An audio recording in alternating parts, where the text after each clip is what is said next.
குறிஞ்சி பூக்கள் பூக்கும். அதனால தான் இந்த கோயிலுக்கும் குறிஞ்சி ஆண்டவர்னு பேர் வந்திருக்கு. இந்த கோயிலை கட்டினதுக்கு பின்னாடி இருக்க ஒரு கதை என்னன்னா, பல வருஷத்துக்கு முன்னாடி ஐரோப்பாவிலேருந்து ஒரு பெண் இங்கே கொடைக்கானலுக்கு வந்தாங்களாம்.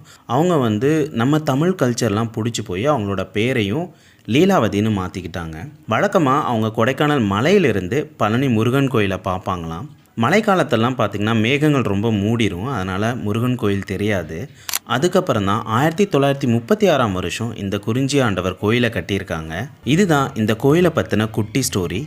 இந்த கோயிலோட தர்ஷன் டைமிங்ஸ் காலையில் 6:30 மணிலேருந்து நைட்டு 7:30 மணி வரைக்கும். மத்தியானம் 12 மணிக்கு 100 பேருக்கு மட்டும் அன்னதானம் போடுவாங்க. இந்த கோயிலோட ரைட் சைடில் ஒரு வியூ பாயிண்ட் இருக்குது. அங்கேருந்து வில்பட்டி வில்லேஜை பார்த்து ரசிக்கலாம். மிஸ்ட்லாம் பெருசாக இல்லைனா பழனி முருகன் கோயிலுமே தெரியும். இந்த கோயில் ரொம்ப சின்னது தான், ஆனால் நீங்கள் உள்ளே போகும்போது கண்டிப்பாக அமைதியை ஃபீல் பண்ணுவீங்க. கொடைக்கானலில் இருக்க 3வது முருகன் கோயில் இது.